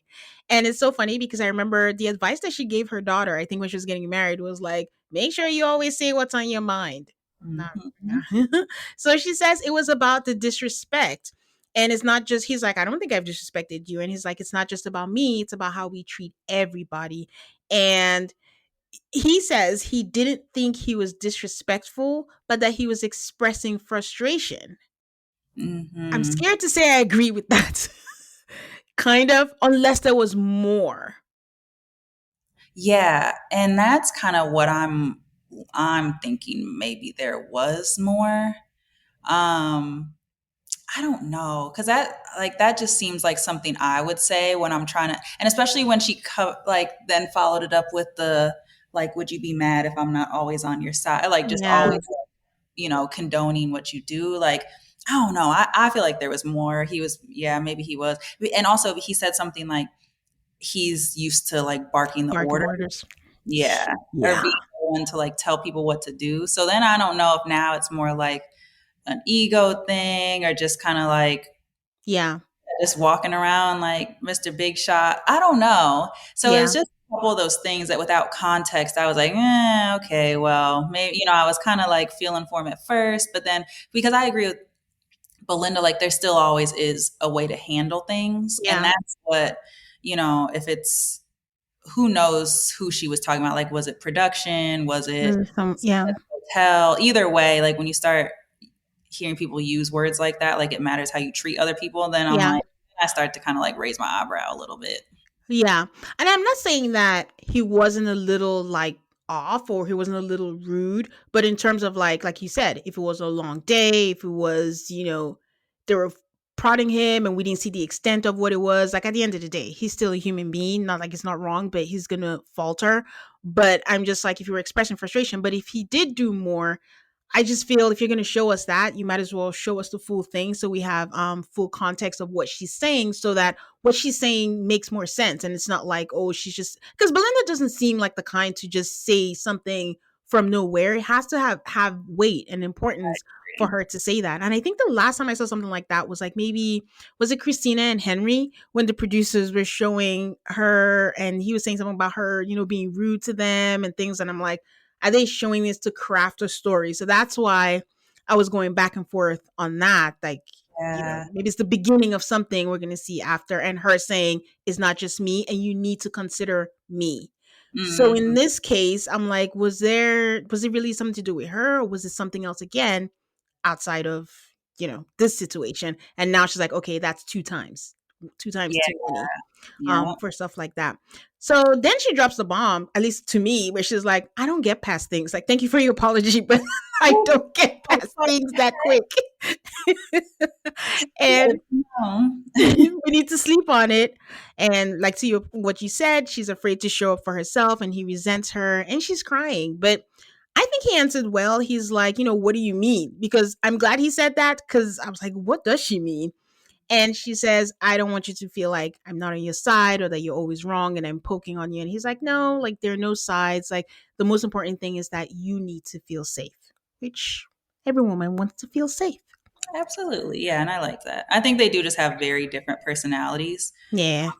And just probably how they move through the world. I'm Yeah. assuming pretty different. So that's probably a learning curve as well. But girl, I say, tell him every time he's wrong. These men Yes. what it is and when they need to move different, especially if it's something like how he's talking to people. Like, yes. You can be the one to rein that in for him. Don't be worried to do that. That's right. So yeah, that barking orders and what we've been saying all episode long. Why did your 1, 2, 3 marriages end? He's talking about I always fix people. I'm like, that's not enough. I don't know. That doesn't track. We need to know what the whole full picture is. Were you barking orders? And they're like, no. Let's kind of put the pieces together. And some stuff is like starting to make a little sense. But yeah, trying to hold off on, passing too much judgment till we see, how everyone is when they get back in the real world too. And that's the thing about MAFS. Eventually, everyone's mask is going to fall off. So we're going to see what needs to be seen. So, Yeah. Okay. Any last minute or last thoughts on any couples or anyone before we wrap up? I don't think so. I think, we talked about Pat and Rhonda going back to Austin and talking about, I just, heard like the numbers thrown out a little bit again. Like that's where she was saying she hasn't lived with someone in 25 years and he's lived with someone in 7 years. So, but I don't know. Again, I like Pat because he's just giving like mentally stable. And I wrote down like, I like Pat because he ain't pressed. Like every time something comes up, he's just always chill about it. Like even all these concerns and stuff she's raising, he's just like, we'll deal with it. We'll figure it out. Exactly. Like it ain't no big deal. I'm like, that's my kind of guy. And maybe that's just because that's how I am. Like, always going to find a way to work it out is kind of like, not the hopeless or not. What's the extreme optimism or what's the term that like toxic positivity? Yes, it's not to that level, but I do like to think like it's okay. We'll figure it out. Like everything will work out. So I'm like, I like how he's handling things right now. Oh, teach me your ways. I'm just like, oh my God, what is going to happen? It's the end of the world. Okay, so before we wrap things up, episode 5, who has your bouquet? It could be an individual, it could be a couple. I'm gonna give my bouquet to, I'm gonna say Jalen and Josh. I'm going to put them together as a couple for now and give them a bouquet just because they're really doing things well. I mean, they're moving fast. So historically, we've also seen, sometimes that can crash and burn. But I don't know. It's giving sustainable and they just both seem like they're really caring. Like in the past, a lot of people that move fast, I feel like it is just based off like that rush and the emotions, but they both really seem to have that care for one another. And genuinely wanting to know who the other person is and how they can fit together. So I really feel like they're doing things right. And I just am absolutely obsessed with both of their personalities. Like I just think Josh is the sweetest thing in the world. Hopefully again, that is like a sustainable thing and it's not like a honeymoon phase, but it really seems like that's who he is. And she's just a little ray of sunshine. And so I really like them both individually and how they're moving as a couple. So I'm going to give them my bouquet. Okay. I think I've given it to them the last few episodes. So I'm going to switch things up a bit. And I'll actually give it to Megan and Derek because after that paddleboarding, I wasn't sure how they were going to make a comeback. And the fact that they did, they had some kind of conflict resolution. I mean, good for you. Like, I'm enjoying the conflict resolution. It's a lot of talking and talking things out, but it's necessary. But I'll give it to them for that. I like that. They were in the running for me too. Okay, good. Who has your ashes? Ooh, this is the tough one. I really do not want to do this because again, I really feel like this is me. I am her. She is we. But it's just, I think I got to give them to Brittany because Oh, I see, and maybe again, it's just because I've been here and like, I know that it's an us thing. But yeah, just this like being in this spiral of kind of like negativity and being on the lookout for like anything that he says or does to kind of like feed into that like bias that we already have that he doesn't like us or whatever. I think right now she is keeping them in that argument sphere or like merry-go-round. You know, we have a little bit of something good and then something he says or something he doesn't say or doesn't do automatically catapults us back to now you don't even want to be in this. You don't even care. And so I think it's just really heavy. And I don't think that Will possesses the tools to like be the one to lift them both out of this. Yes. So I need my girl to step back, relax a little bit. I need someone to tell her it's going to be okay. I wish I could tell her it's going to be okay, but obviously this already happened. So it's like no going back. But yeah, I've been in that space before. And so I know that it's going to take a lot of like self-work and herself to get them out of this. So unfortunately, they got to go to my girl. But I say all that with a lot of love because I really like her so far. Yes, I'm with you on that. I have to give it to them also, but just to echo your sentiments, it's like it's so easy when you're watching on TV, like, what? Can't you see that? But if I'm being honest, like I was watching and I was like, yeah, I have done this. I have filled in the gaps that don't make sense, but it made sense to me and I felt it strongly. So it's truth, damn it. So, and then you almost become a self-fulfilling prophecy because it's a whole other thing and you think it's because of this and it's all that. And it's just like, take a deep breath. It's going to be okay and just give it time.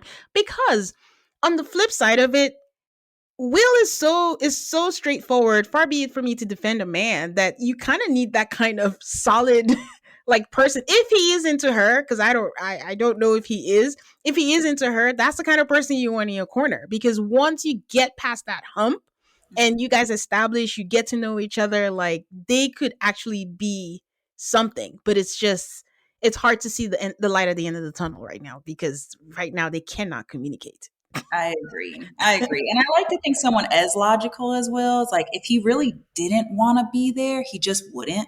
Yeah. You know, like, so I don't think that he's someone that's going to be just good at faking the funk forever. So hopefully she can find a little bit of reassurance in that like, he doesn't strike me as someone that's going to just be a smooth talker and just like telling people. Not smooth at all. Yeah. So I think because he's still here, it's still showing up. You know, I don't like giving people just brownie points for the baseline, but like, I think that, you know, he doesn't seem like someone who's just like trying to pull the wool over her eyes. So yeah. And like other MAFS men, he hasn't shut down. Like usually you can see it and they're just like, yeah, this is not, it's a no for me, dog. But I haven't seen the no yet. I'm not sure how he feels, but the commitment is still there.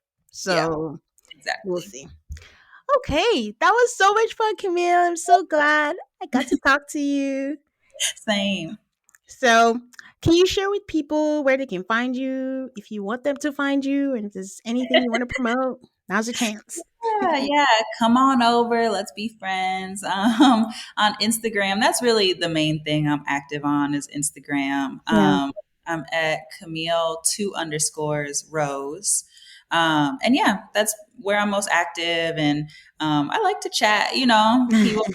I got a few like consistent, you know, like my girls that are just, you know, in my inbox and we're just chatting about random stuff. And they're always, you know, have real positive things to say. So I always welcome that. So the more friends, the merrier.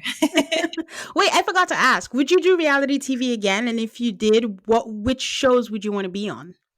That's a good question. I kind of think I would, but you know, I would rather in a perfect world, I would love to be involved in dating shows, but on the other end, like the person that's kind of like helping people through it a little bit, or like it's hard being in the spotlight Yeah. and critiqued on every move. Yeah.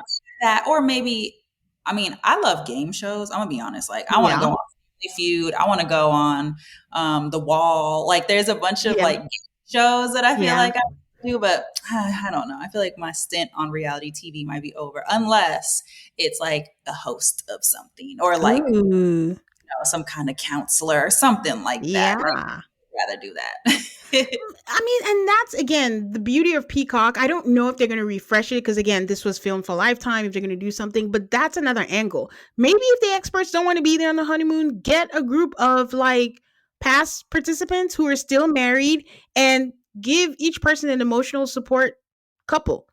Ooh. One person gets each person. Anytime you have something, you call them, y'all on a vacation, and then we can have another kind of show for the honeymoon on there, and then see what advice to give them. And then pair them with couples who maybe had the same experience. Like off the top of my head, like Will and Brittany, give them Shawnice and Jeffy, because there was kind of like a thing. If they're the ones with the pregnancy scare or something, they kind of got pregnant early. He wasn't feeling her in the beginning. They couldn't communicate. And look where they are now.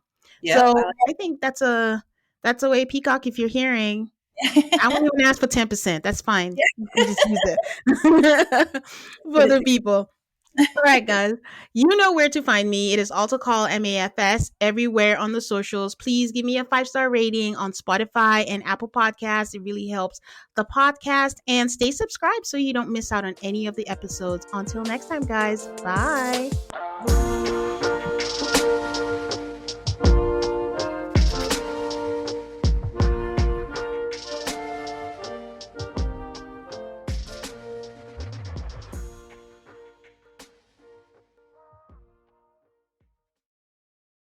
If you're a podcast host, listen up, this one's for you. My name is Allie Jackson. I'm the host of Finding Mr. Height, a dating and relationship podcast that I've been doing for 4 years now, sharing my positive and practical approach to dating that's built on my own life experience. And I wanted to share another experience that I've had, my secret behind monetizing my show. It's called Red Circle, and I was just telling my colleague about how much I love their platform. With Red Circle, not only am I getting a seamless hosting experience, but I also love the support I receive in ad sales. It's not just typical ad sales either. It's targeted opportunities based on my show and my life. And the platform is super simple. You just set your preferences and Red Circle matches you with sponsors that align with your show. You can vet every opportunity and their platform gives you great analytics. More recently too, my Red Circle team has brought me opportunities outside of my podcast on social media to really augment the podcast partnerships, bring them full circle. I just can't recommend them enough. If you want to give it a try, go to redcircle.com to get your free trial. That's redcircle.com for a free trial.